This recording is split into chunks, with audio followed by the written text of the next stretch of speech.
ஐந்தாவது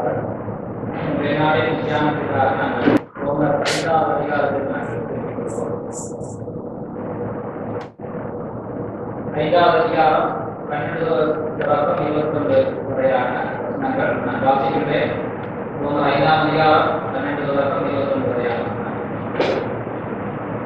இப்படியாக ஒரே மனுஷனாலே பாவம், பாவத்தினாலே மரணம் உலகத்திலே பிரவேசித்தது போலவும், எல்லா மனுஷரும் பாவம் செய்தபடியால் மரணம் எல்லோருக்கும் வந்தது போலவும் இதுவுமாயிற்று.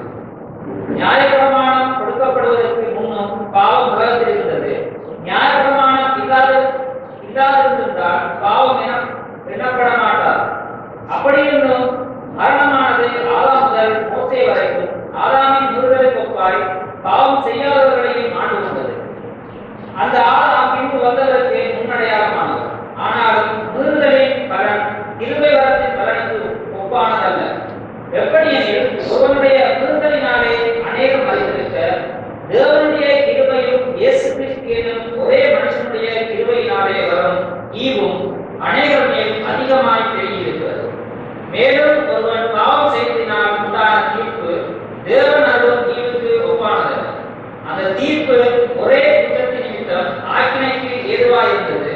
கிருபை வரமோ அநேக குற்றங்களை நீக்கி நீதி வழங்கும் தீர்ப்புக்கு ஏதுவாயிருக்கிறது. அல்லாமலும் ஒருவனுடைய முறுதலினாலே அந்த ஒருவன் மூலமாய் மரணம் ஆண்டு கொண்டிருக்க, கிருபையின் பரிபூரணத்தையும் நீதியாகிய ஈவின் பரிபூரணத்தையும் பெறுகிறவர்கள் இயேசு கிறிஸ்து என்னும் ஒருவராலே ஜீவனை அடைந்து ஆளுவார்கள் என்பது அதிக நிச்சயமாகும். ஆகையால் ஒரே முறுதலினாலே எல்லா மனுஷருக்கும் ஆக்கினைக்கு ஏதுவான தீர்ப்பு உண்டானது போல, ஒரே நீதியினாலே எல்லா மனுஷருக்கும் ஜீவனை அளிக்கும் நீதிக்கு ஏதுவான தீர்ப்பு உண்டாயிற்று. அன்றையும் ஒரே மனுஷனுடைய கீழ்ப்படியாமையினாலே அநேகர் பாவிகளாக்கப்பட்டது போல, ஒருவருடைய கீழ்ப்படிதலினாலே அநேகர் நீதிமான்களாக்கப்படுவார்கள். மேலும் முறுதல் பெருகும்படிக்கு நியாயப்பிரமாணம் வந்தது. அப்படியிருந்தும் பாவம் பெருகின இடத்தில் கிருபை அதிகமாய் பெருகியது. ஆதலால் பாவம் மரணத்துக்கு ஏதுவாக ஆண்டு கொண்டது போல, கிருபையானது நம்முடைய கர்த்தராகிய இயேசு கிறிஸ்துவின் மூலமாய் நீதியினாலே நித்திய ஜீவனுக்கு ஏதுவாக ஆண்டு கொண்டது. ஆமென். கண்களை மூடி ஜெபத்தோடு கூட நம்முடைய சமூகத்தை நாங்கள் வார்த்தைகளை கிருபையாக நேசிக்கிறதே அருமையான இந்த ஒரு நாள் காலையிலே இந்த வேளையில் கர்த்தாவே நீர் ஆசீர்வதித்து தந்த இந்த வார்த்தைகளுக்காக சொல்கிறோம். சகல பிரஸ்தாபனைகளுக்காக இந்த வார்த்தைகளை அதிக மகிமைப்படுத்தி சொல்லி நாம் காண்கிறோம். கர்த்தாவே மகிமைப்படுத்தின வார்த்தைகளை இருந்து இந்த நாள் நான் தியானிக்க இருக்கிற இந்த பகுதியை ஆசீர்வதிக்க ஜெபிக்குமானவர்களே, கர்த்தாவே இந்த பகுதியிலே எங்களுக்கு கொடுக்கிற சத்தியத்தை தெளிவாக விளைவிப்பது ஜெபிக்கிறாண்டவரே. கர்த்தாவே வார்த்தைகளை பயந்து கொள்வதற்கு ஜெபிக்கிறேன். இந்த சேவைகளை மறைத்து கர்த்தாவே ஞானமாய் இந்த வார்த்தைகளை பேசுகிற கிருபையை ஜெபிக்கிறாண்டவரே. கேட்கிற ஒருவரும் தேவனுடைய கிருபையை உணர்ந்து அந்த காரியங்களை சரியான விஷயத்தை விளங்கிக் கொள்ளவும், உடைய வாழ்க்கையிலே நாங்கள் அபியாசப்படுத்திக் கொள்ளவும், தேவை எங்களோடு விடைபெறவும் முடியாது. இந்த சமூகத்திலே இந்த வார்த்தைகளை குறித்து ஜெபங்கள் நீக்குவோம். நல்லதாக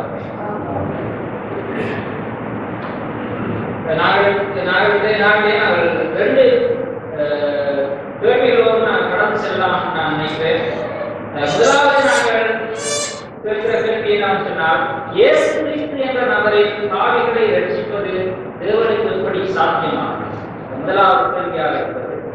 இரண்டாவது கேள்வி, சிலுவை மீது கிறிஸ்து நமக்குரிய இடத்தை எடுத்துக் கொண்டார் என்பதை நாங்கள் புரிந்து கொள்கிறோம். ஆனால் அது எப்படி சாத்தியமாகும்? எனவே இந்த இரண்டு கேள்விகளோடு நாங்கள் கடந்து செல்லலாம். இந்த பகுதியிலே பவுல் வந்து இந்த கேள்விகளுக்கான விடையை கொடுத்திருப்பதை நாங்கள் இன்றைய நாளிலே நாங்கள் பார்க்க முடியும். இந்த நாங்கள் வாசித்த பகுதியானது அங்கே அறிஞர்கள் சொல்கிறார்கள், இந்த பகுதிதான் அங்கே இந்த நிருபத்தின் இதயம் என்று சொல்லி அங்கே சொல்லப்பட்டிருக்கிறதை நாங்கள் அறிஞர்கள் சொல்லியிருக்கிற வார்த்தைகள் வந்து நாங்கள் கவனிக்கக்கூடியதாக இருக்கிறது. இந்த வார்த்தை வந்து இந்த நிருபத்தின் இதயமாக இருக்கிறது என்று சொல்லி அவர் சொல்லுவார். இந்த பகுதி வந்து நான் பார்க்கலாம், அங்கே ஆதாமையும் கிறிஸ்துவையும் ஒப்பிட்டு பார்க்கிற ஒன்றாக அங்கே பேசியிருப்பதை நாங்கள் காண்கிறோம். அதாவது வந்து ஆதாம் பழைய சிருஷ்டியின் மேல் அவன் ஆளுகை பெற்றான். அவன் பாவம் செய்து ராஜ அங்கே ஆதாமின் பாவத்தின் விளைவாக முழு மனுக்குலமும் அங்கே ஆக்கிரமிப்புக்கும் அங்கே மரணத்துக்கும் உள்ளாக்கப்பட்டிருப்பதை நாம் பார்க்கிறோம். அங்கே நாம் பார்க்கலாம் அங்கே கிறிஸ்து என்னும் அங்கே இரட்சகர் புதிய சிருஷ்டிப்பின் மேல் அவர் அங்கே ராஜாவாக வந்தார் என்பதை வேதம் வந்து சொல்லுகிறது. அங்கே சிலுவை மீது அவர் அங்கே கீழ்ப்படிந்ததினாலே அங்கே நீதியையும் பரிசுத்தத்தையும் அவர் அங்கே சம்பாதித்து கொடுத்திருப்பதை நாங்கள் வேதம் சொல்லியிருப்பதை நாங்கள் அவதானிக்கக்கூடியதாக இருக்கிறது. அங்கே சிலுவையிலே அவர் கீழ்ப்படிந்ததன் மூலமாக நீதியையும் பரிசுத்தத்தையும் அவர்களுக்கு சம்பாதித்து கொடுத்திருக்கிறார். அங்கே ஆதாமின் பாவத்தின் விளைவாக ஏற்பட்டிருந்த கேடு அனைத்தையுமே அவர் அங்கே நீக்கி போட்டார் என்பதை நாங்கள் பார்க்கிறோம். அது மாத்திரமல்ல, இங்கே நம்மை தேவனுடைய புத்திரர்களாகவும் அவர் அங்கே மாற்றுகிறார்.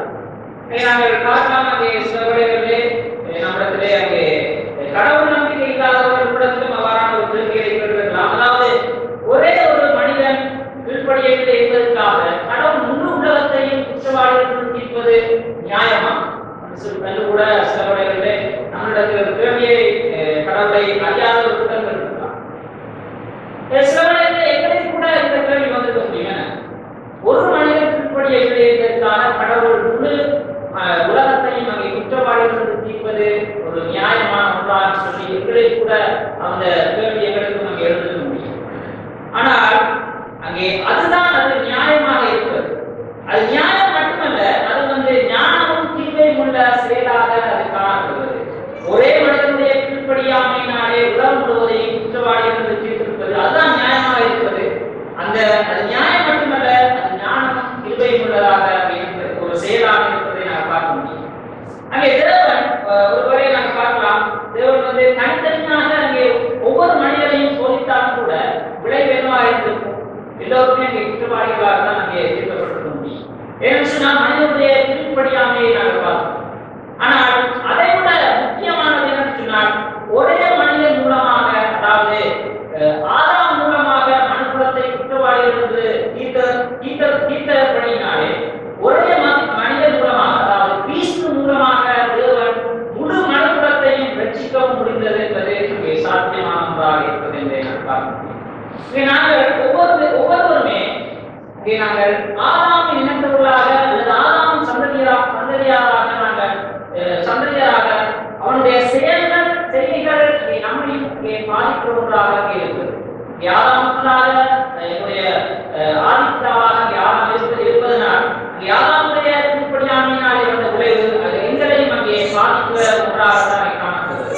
நாங்கள் தூதர்களை நாங்கள் பார்க்கணும் சொன்னால், அங்கே தூதர்களை பொறுத்தவரையிலே அவர்கள் விழுந்து போனார்கள். இங்கே தூதர்கள் அதை ரட்சிக்கப்பட முடியாதவர்களாக இருந்தார்கள். ஏன்னு சொன்னால் அவர்கள் தனித்தனியே நியாயம் தீர்க்கப்பட்டார்கள். இங்கே அவருடைய நியாய தீர்ப்பை தன்மேல் ஏற்றுக்கொண்டு அவர்களை ரட்சிக்கக்கூடிய ஒரு பிரதிநிதி அங்கே இருக்க முடியாது. ஆனால் நானும் நீங்களும் அங்கே நம்முடைய ஆதிபிதாவான ஆதாமில் நாங்கள் பெற்றுக்கொள்ளபடியினால் புது சிருஷ்டிக்கு தலையாகிய கிறிஸ்துவில் நாங்கள் கீழ்ப்படைய முடியும். அங்கே ஆதாமுக்குள்ளே நாங்கள் பெற்றுக்கொள்ளபடியினால் புது சிருஷ்டியான நம்முடைய தலையாகிய கிறிஸ்துவுக்கு நாங்கள் கீழ்ப்படைய முடியும் என்பது எங்களுக்கு ஒரு பெரிய ஒரு சிந்தையாக அங்கே இருப்பதை நாங்கள் பார்க்க முடியும். அங்கே இதுதான் வந்து அங்கே தேவனுடைய திட்டம். அது கிருபை குறைந்ததும் ஞானம் உள்ளதுமான திட்டம் என்பதை நாம் விளைவிக்க வேண்டும். அங்கே ஒரு மனிதனுடைய கீழ்ப்படியாமையினாலே அங்கே முழு உலகமே அங்கே மனுக்குலத்திற்கு அங்கே பாவம் இங்கே வந்திருக்கு நாங்கள் பார்க்கிறோம். ஆனால் ஒரு மனிதனான கிறிஸ்துவினாலே அங்கே எங்களை ரட்சிப்பது அது எவ்வளவு சாத்தியமான ஒன்றாக இருப்பது என்பதை நாம் விளைவிக்க முடியும். அங்கே எல்லா மனிதர்களும் மறைத்து போவார்கள் என்பதை எங்களுக்கு தெரியும். எல்லா நாங்கள் மறைத்து போகலாம், எல்லா மனிதர்களுமே நாங்கள் மறைத்து போகலாம். ஆனால் மரணம் வந்து நியாயப்பிரமாணத்திற்கு கீழ்ப்படியாததால் வந்த விளைவாக காணப்படுகிறது. அங்கே ஆதாம் முதல் மோசே வரைக்கும் அங்க எந்த நியாயப்பிரமாணமும் அங்கே இருக்கவில்லை. ஆதாம் முதல் மோசே வரைக்கும் அங்கே மோசையுடைய காலத்தில் தான் அங்கே நியாயப்பிரமாணம் அங்கே கொடுக்கப்படுகிறது. ஆதாம் முதல் அங்கே மோசே வரைக்கும் அங்கே எந்த நியாயப்பிரமாணமும் இருக்கவில்லை. ஆனாலும் அங்கே நாம் பார்க்கலாம், மனிதர்கள் மறைத்தார்கள். ஆதாம் முதல் மோசே வரைக்கும் மனிதர்கள் அங்கே மறைத்தார்கள். ஒரு பொதுவான உடைக்கு சொன்னால் அதுக்கு ஒரு பொதுவான காரணம் இருக்கும் என்பதை நாம் விளைவிக்கிறோம். பொதுவான உடைக்கு சொன்னால் அதுக்கு ஒரு பொதுவான காரணம் இருக்கு. அந்த காரணம் என்னன்னு சொல்லி நாம் பார்க்கணும்னு சொன்னால் அது ஒரே ஒரு காரணமாக தான் இருக்க முடியும். அதுதான் அங்கே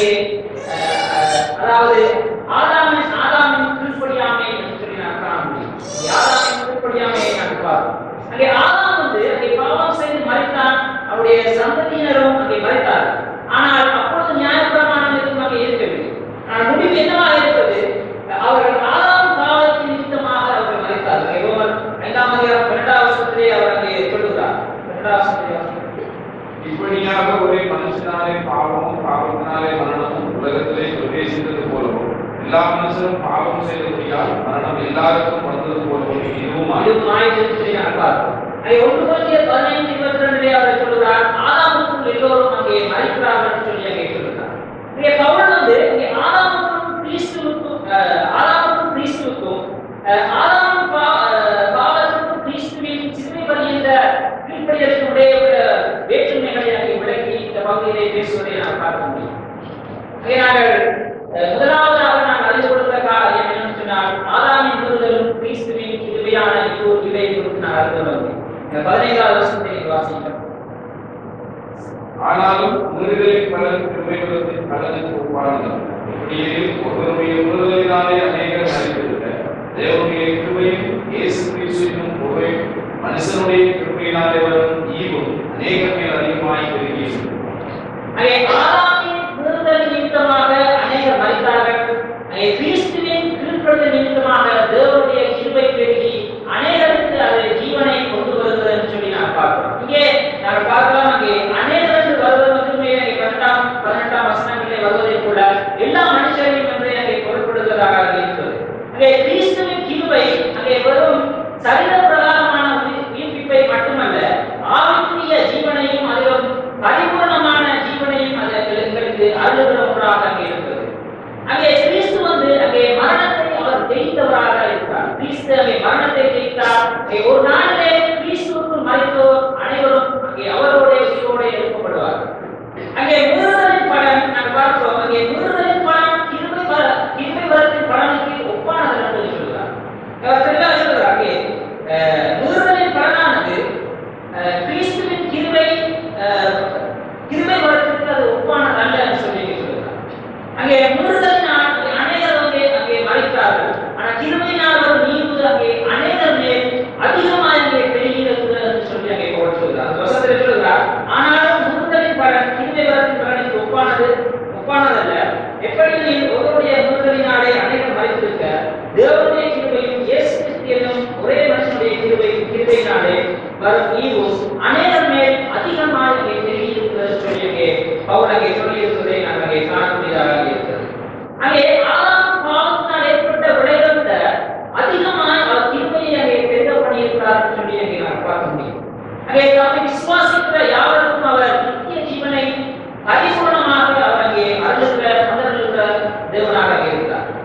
யோவான் 10:10 சொல்கிறார், திருடன் திருடவும் கொல்லவும் அடிக்கவும் வருகிறானே என்று ஒருவருக்கும் வரா, நானும் அவைகளுக்கு ஜீவன் உண்டாயிருக்கவும் அது பரிபூர்ணப்படவும் வந்தேன் என்று சொல்லி இருக்கிறார். அடுத்ததாக நாங்கள் அடுத்துள்ள காரியம் என்னன்னு சொன்னால், ஆதாமின் பாவத்தின் விளைவும் அங்கே கிறிஸ்துவின் கீழ்ப்படிதலின் விளைவை குறித்து நாங்கள் அறிந்து கொள்கிறோம். 14வது வாசிக்கிறோம். மேலும் ஒருவன் பாவம் செய்ததனால் உண்டான தீர்ப்பு தேவனாலும் ஈவுக்கு ஒப்பானதல்ல.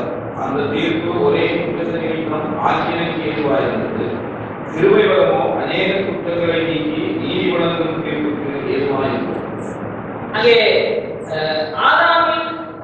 ஆதாமின் பாவம் நியாய தீர்ப்பையும் மாற்று தீர்ப்பையும் அங்கே கொண்டு வந்தது. ஆனால் கிறிஸ்து சிலுவையில் முடித்த கிரியை அங்கே பாவியை அங்கே நீதிமானாக்குவதா என்று சொல்லி நாம் பார்க்கிறோம். அங்கே கிறிஸ்து சிலுவையில் முடித்த கிரியானது அது பாவியை நீதிமானாக்குவது. அங்கே பாவம் செய்ததினால் உண்டான விளைவு ஒருபோதும் தேவனால் நீதிக்கு ஒப்பானதல்ல. அங்கே நான் தெளிவாக அங்கே பவுல் சொல்லுகிறார், அங்கே முறுதலின் பலன் கிருபை வரத்தின் பலனுக்கு ஒப்பானதல்ல. அதே விதமாகத்தான் இங்கே 16வது வசனத்தில் சொல்லுகிறார், மேலும் ஒருவன் பாவம் செய்ததினால் உண்டான தீர்ப்பு தேவனால் நீதிக்கு ஒப்பானதல்ல. அது வந்து தேவன் கொடுக்கிற ஈவுக்கு ஒப்பானதல்ல என்று சொல்லி அங்கே தெளிவாக அங்கே சொல்லுகிறார். நாங்கள் பார்க்க முடியும், பாவம் செய்ததினால் உண்டான விளைவு வந்து ஒருபோதும் அங்கே தேவனால் ஈவுக்கு ஒப்பானதல்ல. ஆதாம் அங்கே பாவம் செய்த போது அவன் அநீதியுள்ளவன் என்று அங்கே தீர்ப்பு செய்யப்பட்டான். பாவி ஒருவன் கிறிஸ்துவில் விசுவாசம் வைத்தால் அவன் நீதிமானாக்கப்படுகிறான். அவன் கிறிஸ்துவுக்கு அங்கே நீதிமான் என்றும் அங்கே அவன் தீர்க்கப்படுகிறவனாக இருக்கிறான். எனவே நாங்கள் அடுத்ததாக நான் அறிந்து கொள்கிற காரியம் என்னன்னு சொன்னால் இரண்டு ஆட்சிகள் அங்கே அங்கே குறிப்பிடப்படுவதை நாங்கள் காணக்கூடிய கற்றுக்கொள்ளக்கூடிய ஒரு ஒன்றாக இருக்கிறது. நீங்கள் வாசியுங்கள் 17வது வசனம். அல்லாமலும் ஒருவனுடைய உணர்தலினாலே அந்த ஒருவன் மூலமாய் மரணம் ஆண்டு கொண்டிருக்க கிருபையின் பரிபூரணத்தையும் நீதியாகிய ஈவின் பரிபூரணத்தையும் பெறுகிறவர்கள் இயேசு கிறிஸ்து என்னும் ஒருவராலே ஜீவனை அடைந்து ஆடுவார்கள் என்பது அதிக நிச்சயமாகும். ஆதாமின் கீழ்ப்படியாமையினால் மரணம் அங்கே ஆட்சிக்குள்ளே தொடங்குகிறது. 14வது வசனத்தில் அங்கே பவுல் சொல்கிறார், ஆதாம் முதல் மோசே வரைக்கும் அங்கே தேவனுடைய திட்டவட்டமான கட்டளை ஒன்றை மீறின ஆதாமின் விருத்தலுக்கு ஒப்பாக பாவம் செய்தவர்களும் அங்கே மறிக்கை செய்தார்கள் என்று அங்கே பவுல் பேசுகிறார். ஆதாம் முதல் மோசே வரைக்கும் அங்கே ஆதாமின் விருத்தலுக்கு ஒப்பாக பாவம் ஒன்றை ஆதாம் செய்தபடியால் அங்கே அவர்களும் அங்கே மறைத்தார்கள் என்று சொல்லி அங்கே பேசுகிறார். இங்கே அப்பொழுது நான் பார்க்க முடியும், அப்பொழுது வந்து அங்கே நியாயப்பிரமாணம் அங்கே கொடுக்கப்பட்டிருக்கவில்லை. பாவத்தின் சம்பளம் மரணம் என்று அங்கே பவுல் அங்கே ரோமர் 6:23 அங்கே தெளிவாக அங்கே சொல்லுகிறார். அங்கே மனிதர்களின் வாழ்விலே பாவம் ஆட்சி புரிந்ததால் அங்கே மரணமும் அங்கே ஆட்சி புரிந்தது என்பதை நாங்கள் காணக்கூடியதாக. ஆனால் அங்கே இயேசு கிறிஸ்துவுக்குள் நாம் புதிய ராஜ்யத்தில் நாங்கள் காலடி எடுத்து நாங்கள் வைக்கிறவர்களாக நாம் இருக்கிறோம். இயேசு கிறிஸ்துவுக்குள்ளே நாங்கள் புதிய ராஜ்யத்துக்குள் நாங்கள் காலடி வைப்பதற்கு அவருக்கு ஈவைகளை கொடுத்திருக்கிறார்கள் நாம் நினைக்கிறோம். தேவனுடைய ராஜ்யம் அங்கே தெளிவாக சொல்லுகிறார். தேவனுடைய ராஜ்யத்தை குறித்து சொல்லுகிறது. 14வது அதிகாரத்தில் சொல்லுகிறார், தேவனுடைய ராஜ்யம் புசிப்பும் குடிப்பும் அல்ல, அது நீதியும் சமாதானம் பரிசுத்த ஆவியினால் உண்டாகும் சந்தோஷமுமாய் இருப்பது என்று சொல்லி அங்கே பவுல் சொல்லுகிறார். இப்படியாக நாங்கள் பார்க்கிறோம், அங்கே நாங்கள் விசுவாசத்தினாலே நாங்கள் நீதிமானாக்கப்பட்டிருக்கிறோம் என்று சொல்லி நாங்கள் பார்க்கிறோம். விசுவாசத்தினாலே நாங்கள் நீதிமான்களாக்கப்பட்டிருக்கிறபடியால் நாங்கள் நீதி உள்ளவர் என்று நாங்கள் தீர்க்கப்பட்டிருக்கிறோம். அது மாத்திரமல்ல, நாங்கள் தேவனிடத்தில் சமாதானத்தை நாங்கள் பெற்றிருக்கிறோம். அது மாத்திரமல்ல, நாங்கள் தேவ மகிமையை அடைவோம் என்கிற நம்பிக்கையிலே நாங்கள் மேன்மை பாராட்டுகிறோம். இயேசு கிறிஸ்துவினும் ஒருவராலே ஜீவனை அடைந்து ஆடுவார்கள் என்பது அதிக நிச்சயமாமே என்று சொல்லி பவுல் பேசுவதை நாம் பார்க்கிறோம். இயேசு கிறிஸ்துவினும் ஒருவராலே நாங்கள் ஜீவனை அடைந்து ஆடுவது அங்கே என்பது அதிக நிச்சயமாமே என்று சொல்லி அங்கே பவுல் அங்கே அந்த நிருபத்திலே அங்கே 17வது வசனத்தை அங்கே சொல்வதை நாங்கள் பார்க்கிறோம். இவர் சொல்லுகிறார், அங்கே அல்லாமலும் ஒருவருடைய முன்னுதலினாலே அந்த ஒருவன் மூலமாய் மரணமும் ஆண்டு கொண்டிருக்க கிருபையின் பரிபூரணத்தையும் நீதியாகிய ஈவின் பரிபூரணத்தையும் பெறுகிறவர்கள் இயேசு கிறிஸ்து என்னும் ஒருவராலே ஜீவனை அடைந்து ஆடுவார்கள் என்பது அதிக நிச்சயமாமே என்று சொல்லி சொல்வதை நாங்கள் பார்க்கிறோம். அங்கே ஆதாமிலே நாம் நமது ஆட்சி இழந்து போனோம். இயேசு கிறிஸ்து மூலமாக ராஜாக்களாக ஆடுபவர்களாக நாங்கள் அங்கே ஆதாமிலே இழந்து போனதை அங்கே இயேசு கிறிஸ்து அங்கே எங்களுக்கு மீள கொடுத்ததை நாங்கள் பார்க்கக்கூடியதாக இருக்கிறது. அதற்கு காரணம் என்னன்னு சொல்லி நாங்கள் பார்க்கணும்னு சொன்னால் அதுதான் அங்கே நாங்கள் வாஸ்தவடி அங்கே கிருபையின் பரிபூரணத்தையும் நீதியாக ஈவின் பரிபூரணத்தையும் நாங்கள் பெற்றுக்கொள்கிறவர்களாக நாங்கள் இருக்கிறோம். அடுத்ததாக நாங்கள் பார்க்க முடியும், நாங்கள் அவதானிக்க முடியும், ஒரே விருதுதலும் ஒரே கீழ்ப்படிதலும் என்பதை குறித்து நாங்கள் பார்க்க முடியும். நீங்கள் 18:19 வாசிங்க. ஆகையால் ஒரே விருதுகளினாலே எல்லா மனுஷருக்கும் ஆய்வுக்கு ஏற்பாடு தீர்ப்பு உண்டானது போல ஒரே நீதியினாலே எல்லா மனுஷருக்கும் ஜீவனையும் அளிக்கும் நீதிக்கு ஏற்பாடு தீர்ப்பு உண்டாயிற்று. அன்றைய ஒரே மனுஷனுடைய கீழ்ப்படியாமையினாலே அநேகர் பாவிகளாக்கப்பட்டது போல ஒருவருடைய கீழ்ப்படிதலினாலே அநேகர் நீதிமான்களாக்கப்படுவார்கள். பார்க்க முடியும், அங்கே ஆதாமை பொறுத்தவரை ஆதாமுக்கு தொடர்ச்சியாக நிறைய பாவங்களை செய்ய வேண்டும் ஒரு தேவைப்பாடு அங்கே அவனுக்கு இருக்கவில்லை. தேவன் ஆதாமை ஒரே ஒரு கட்டளை மூலமாகவே அங்கே சோதித்தார். அதிலே அவன் அங்கே தவறை போனவனாக அங்கே அங்கே அது ஒரு முன்னுதல் என்றும் அல்லது வந்து அது ஒரு கீழ்ப்படியாமை என்றும் அங்கே சொல்லப்படக்கூடிய அங்கே ஆதாம் வந்து எதுவரைக்கும் எந்த எல்லை வரைக்கும் செல்ல முடியும் என்று ஒரு எல்லையை அங்கே தேவன் குறித்திருந்தார். ஆனால் அவன் வந்து அந்த எல்லையை அவன் மீறினவனாக அங்கே பாவத்திலே அங்கே விழுந்து போனான். நீங்கள் ஆதியாகமம் 2ஆம் அதிகாரத்தை வாசிக்கிறீர்கள். அதனால் தேவனாகிய கர்த்தர் மனுஷனை நோக்கி, நீ தோட்டத்தில் உள்ள சகல விருட்சத்தின் கனியையும் புசிக்கவே புசிக்கலாம், ஆனால் நன்மையிலே அணியதற்கு குறித்து கனியை புசிக்க வேண்டாம், அதை நீ புசிக்கும் நாளில் சாகவே சாவாய் என்று கட்டளை. அங்கே நம்ம பார்க்கிறோம், அங்கே கடவுள் தேவன் வந்து ஒரே ஒரு கட்டளையை தான் நமக்கு அங்கே வைத்தார். அந்த ஒரே ஒரு கட்டளையை அவன் அங்கே மீறி போனவனாக இருக்கிறான். அவனுக்கு வைக்கப்பட்ட ஒரு எல்லை, அங்கே தேவன் ஒரு எல்லையை வைத்திருந்தார். இந்த கனியை நீ புசிக்க வேண்டாம் என்று அங்கே ஒரு எல்லையை நிர்ணயித்திருந்தார். ஆனால் அந்த எல்லையை அவன் அங்கே மீறினவனாக, அங்கே அவன் பாவத்திலே அங்கே விழுந்து போனவனாக அங்கே இருக்கிறான் சொல்லி நாங்கள் அங்கே அந்த பகுதியை நாங்கள் வாசிக்கக்கூடியதாக இருக்கிறோம். இங்கே நாங்கள் ஒரே முருகன் ஒரே கீழ்ப்படுதலோடு அங்கே ஒட்டப்படுவதை நான் பார்க்கிறோம். ஒரே முருகன் அங்கே ஒரே கீழ்ப்படுதலோடு அங்கே இணைக்கப்பட்டிருப்பதை நான் பார்க்கிறோம். அதாவது வந்து கிறிஸ்து சிலுவையில் செய்து முடித்த கிரியை 19ஆம் வசனத்தில் அங்கே ஒருவருடைய கீழ்ப்படுதல் என்று அங்கே அழைத்தார். கிறிஸ்து செய்தது வந்து அங்கே ஒரு கீழ்ப்படிதல் என்று சொல்லி நான் பார்க்கிறோம். அதாவது ஒரு மனிதனுடைய கீழ்ப்படியாமையினாலே மனுக்குலத்துக்கு வந்த அந்த நிலையை அங்கே ஒரே மனிதனுடைய கீழ்ப்படிதலினாலே அவர் அங்கே மாற்றிக் கொடுத்தவராக இருக்கிறார். அவர் அங்கே கிருபையாக அந்த ஈவையத்தை கொடுத்தவராக இருக்கிறார். பிலிப்பியர் 2ஆம் அதிகாரத்திலே 5-12 வரையான வசனங்களை நீங்கள் பார்க்கலாம். எவ்வாறாக அவருடைய கீழ்ப்படிதல் அங்கே விவரிக்கப்பட்டிருப்பதை என்பதை நீங்கள் வாசித்து பார்க்கலாம். அங்கே பிலிப்பியர் 2ஆம் அதிகாரம் 5-12 வரையான வசனங்களிலே அவருடைய இயேசு கிறிஸ்துவுடைய அந்த கீழ்ப்படிதல் சிலுவை பரியந்தம் அவர்கள் தன்னை காட்டினார் என்று சொல்லி அங்கே பேசப்பட்டிருப்பதை நான் பார்க்கிறோம். சிலுவையில் கிறிஸ்து செலுத்தின தியாக பலியினாலே நாங்கள் நீதிமான்களாக பட்டிருக்கிறோம். ஜீவனை அளித்து நீதிக்கு ஏற்பான தீர்ப்பு அங்கே உண்டாகி இருப்பதை நாங்கள் காணக்கூடியதாக. நாங்கள் நீதிமானாக்கப்படுவது என்பது வந்து அங்கே கிறிஸ்துவுடனான ஜீவன் உள்ள ஒரு உறவின் விளைவாக காணப்படுகிறது. நாங்கள் வந்து நீதிமானாக்கப்படுவது வந்து கிறிஸ்துவுடனான ஜீவன் உள்ள ஒரு உறவின் விளைவை அங்கே காண்பிக்கிறதாக. இந்த உறவு வந்து ஒரு புதுவிதமான வாழ்வில் தேவனுக்கு கீழ்ப்படுகின்ற நீதியான வாழ்க்கை முறையிலே அது வெளிப்பட வேண்டிய ஒன்றாக அங்கே காணப்படுகிறது. அங்கே நாம் பார்க்கிறோம், இங்கே ஆதாமுடனான அந்த நம்முடைய ஐக்கியம் வந்து நம்மை பாவிகளாக அங்கே ஆக்கியது. ஆனால் கிறிஸ்துவுடனான நமது ஐக்கியம் வந்து நம்மை ஜீவனை அடைந்து ஆளுகிறவர்களாக அதை மாற்றுகிறதாக அங்கே இருப்பதை நாங்கள் விளங்கிக் கொள்ள முடியும். அடுத்ததாக நாங்கள் அறிந்து கொள்கிற காரியம் வந்து நாங்கள் நியாயப்பிரமாணம் கிருபையை குறித்து நாங்கள் இந்த பகுதியை அறிந்து கொள்ள முடியும். நீங்கள் 20-24 மேலும் முருகன் பெருகுபடிக்கு நியாயப்பிரமாணம் வந்தது. அப்படி இருந்தும் பாவம் நிறைகிற இடத்தில் கிருபை அதிகமாகி வருகிறது. அதனால் பாவம் மரணத்துக்கு ஏதுவாக ஆண்டு கொண்டது கூட கிருபையானது நம்முடைய கர்த்தராகிய இயேசு கிறிஸ்துவின் மூலமாய் நீதியினாலே நித்திய ஜீவனுக்கு ஏதுவாக ஆண்டு கொண்டது. அங்கே கிருபை என்பது வந்து தேவனுடைய திட்டத்திலே பின்னர் வந்த அல்லது வந்து இடையிலே வந்த ஒன்றல்.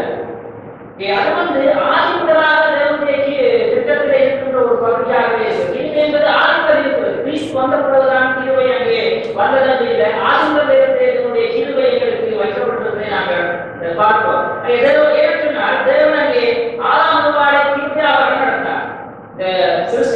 உலகத்தை அவர் சிருஷ்டித்த போது கிருபையாக எல்லாவற்றையும் ஆட்சி செய்யும்படியான ஒரு பணியை அதை கொடுத்தார். அதே போல நாங்கள் முக்திதாரத்துடன் அவர் கிருபையாக செயல்பட்டதை நாங்கள் பார்க்கிறோம். அது மாத்திரமல்ல, அங்கே இஸ்ரவேல் தேசத்துடன் அவர் கிருபையாக செயல்பட்டதை நாங்கள் பார்க்கிறோம். எனவே நாங்கள் கிறிஸ்து வந்த பிறகுதான் கிருபை பொழியப்பட்டது என்று நாங்கள் விளங்கிக் கொள்ள முடியாது. ஏன்னு சொன்னால் தேவனுடைய கிருபை வந்து அங்கே ஆதி முதலாக அவருடைய திட்டத்திலே இருந்த ஒன்றாக இருக்கிறதை நாங்கள் விளங்கிக் கொள்ள முடியும். அங்கே அவர் வந்து நியாயப்பிரமாணத்தை கிருபைக்கு பதிலாக அங்கே கொடுக்கவில்லை. கிருபை அவசியம் என்பதை உணர்த்துவதற்காகவே மோசே மூலமாக அவர் அங்கே நியாயப்பிரமாணத்தை வெளிப்படுத்தினார். அவருடைய நியாயப்பிரமாணத்தை கிருபைக்கு ஒப்பான ஒன்றாக அவர் அங்கே கொடுக்கவில்லை. ஆனால் கிருபை அவசியம் என்பதை நாங்கள் புரிந்து கொள்ள வேண்டும் என்பதற்காகவே அவர் அங்கே மோசே மூலமாக நியாயப்பிரமாணத்தை 10 கட்டளைகளை கொடுத்திருப்பதை நாங்கள் பார்க்கிறோம். அங்கே நாம் பார்க்கலாம், அங்கே நியாயப்பிரமாணம் மனிதனுடைய பாவங்களை பெருக்கதற்கு தேவனுடைய கிருபை அதை விட அதிகமாக பெருகிக் கொண்டே போனது சொல்லி அங்கே பவுல் அங்கே பேசுகிறார். அங்கே 20ஆம் வசனத்திலே சொல்கிறார், மேலும் முருகன் பெருக்கும்படிக்கு நியாயப்பிரமாணம் வந்தது. அப்படி இருந்தும் பாவம் பெருகின இடத்தில் கிருபை அதிகமாக பெருகிற்று என்று சொல்லி அங்கே சொல்வதை நாங்கள் காணப்படுகிறார்கள். அங்கே பாவம் பெருகின இடத்தில் கிருபை அதை விட அதிகமாக பெருகி இருக்கிறது என்பதை அங்கே பவுல் அங்கே பேசுகிறார். தேவனுடைய கிருபை அங்கே மனிதனுடைய பாவங்களை மூடுவதற்கு அது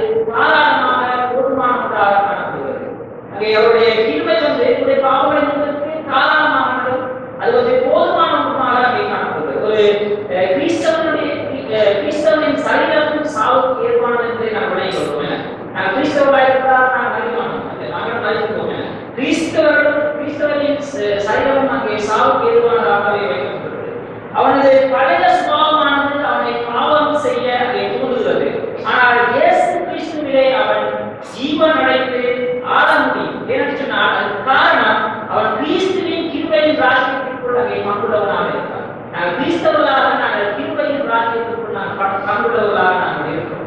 அங்கே ஆதாமை தலையாக கொண்ட பழைய சிருஷ்டிப்பிலே பாவமும் மரணமும் ஆளுகை செய்கிறவர்களாக இருக்கிறோம். ஆனால் கிறிஸ்துவை தலைமையாக கொண்ட புது சிருஷ்டிப்பின் மேல் இருபையும் நீதியும் அங்கே ஆட்சி புரிவதாக இருப்பதை நாம் புரிந்து முடியும். அங்கே 14வது வசனத்திலே அங்கே சொல்லப்படுவதை போல ஆதாம் பின்பு வந்தவருக்கு அங்கே முன்னடையாளமாக இருக்கிறான் என்று சொல்லப்படுகிறது. இப்போ அவர் சொல்கிறார் ஆதாம் பின்பு வந்தவருக்கு முன்னடையாளமானவன் என்று சொல்கிறார். அங்கே ஆதாமின் கீழ்ப்படியாமையினால் ஏற்பட்ட விளைவை நாம் எதுவும் செய்து நாம் மாற்றிவிட முடியாது. ஆதாமின் கீழ்ப்படியாமையினால் வந்த விளைவை நாம் மாற்ற முடியுமா? ஒருபோது நாங்கள் அந்த விளைவை நாம் மாற்றிவிட முடியாது. காரணம் அது எங்களுக்கு முற்றிலான ஆதாமினால் கடத்தப்பட்ட அல்லது எங்களுக்கு தானாக வந்த ஒன்றாக இருக்கிறது. அதற்கு எங்களுக்கு எந்த அதிகாரமும் இல்லை. ஆதாமுடைய கீழ்ப்படிதலினாலே வந்த அந்த விளைவுக்கு எங்களுக்கு எந்த அதிகாரமும் இல்லை. ஆனால் நான் நீங்களும் தொடர்ந்து ஆதாமுடைய தரித்திருக்க வேண்டிய ஒரு அவசியம் இல்லை. அது ஆதாமுக்காக எங்களை கடத்தப்பட்டிருந்தாலும் நாங்கள் அந்த ஆதாம் நிலையிலே நாங்கள் தரித்திருக்க வேண்டிய வேண்டும் என்ற ஒரு அவசியம் இல்லை. ஏற்று காரணம் நாங்கள் மறுபடியும் பிறக்கலாம்.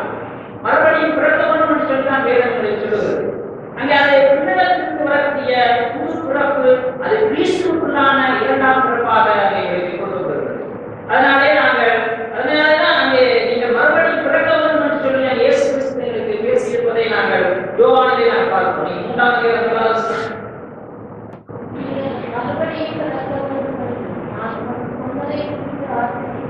அவர் மறுபடியும் பிறந்ததை குறித்து அங்கே பேசியிருப்பதை நாம் பார்க்க முடியும். எனவே நாங்கள் தொடர்ந்து நாங்கள் ஆதாமை நாங்கள் காரணம் காட்டி ஆதாமுடைய அந்த பாவநிலையை நாங்கள் தொடர்ந்து இருக்க முடியாது. என்று சொன்னால் எங்களுக்கு ஒரே மனிதனுடைய கீழ்ப்படியாமையினாலே அங்கே பாவம் உட்பிரவேசித்ததை நாங்கள் பார்க்கிறோம்.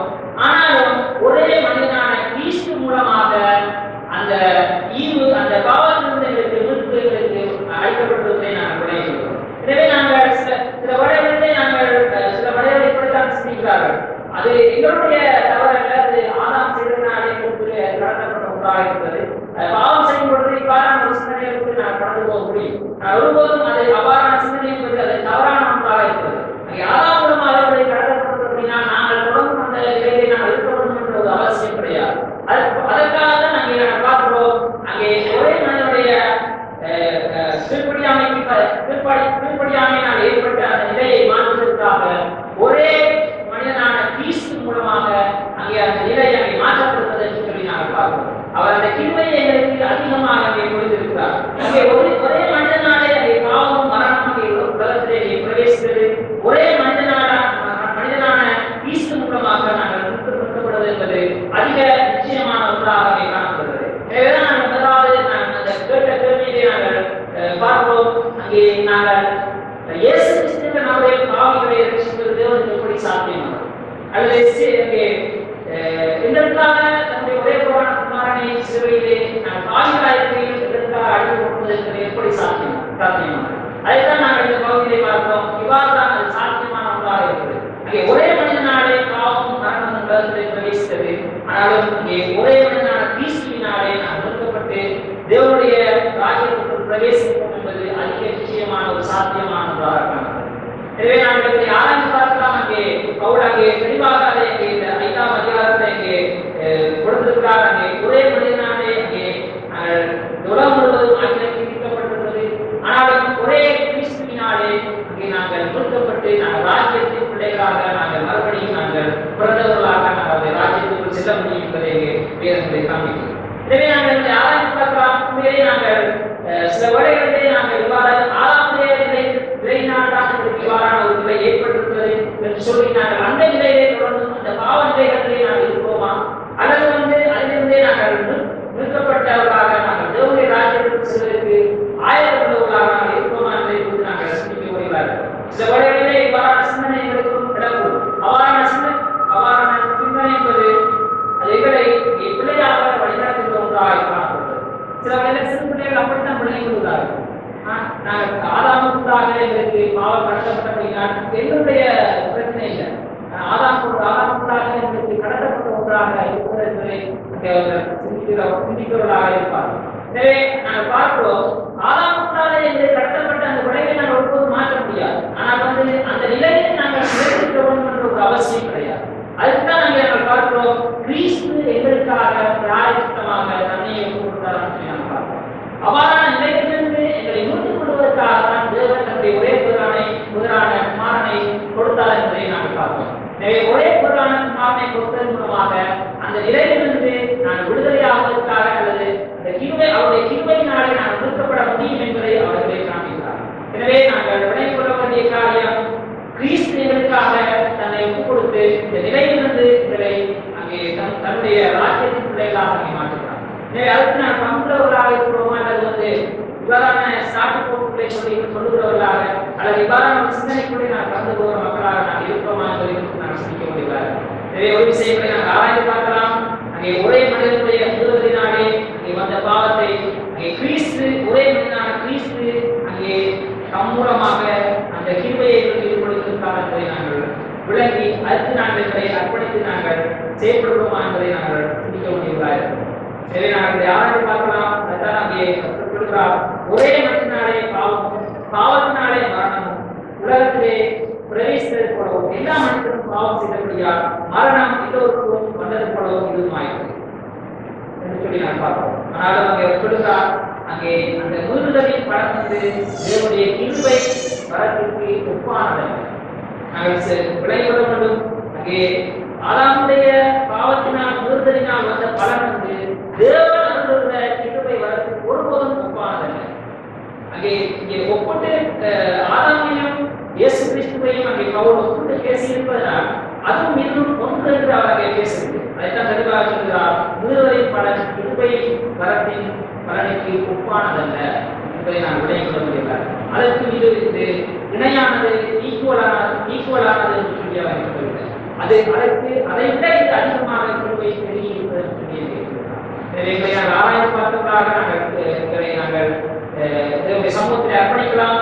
அங்கே ஒரே மனிதனுடைய கீழ்ப்படியாமையினால் வந்த விளைவை அங்கே ஒரே மனிதனுடைய கீழ்ப்படிதலினாலே அங்கே அவர் அங்கே மாற்றிக் கொள்வதாக கீழ்ப்படியாமையினால் வந்த அந்த விளைவை கீழ்ப்படிதலின் மூலமாக அங்கே மாற்றிக் கொள்கிறார்.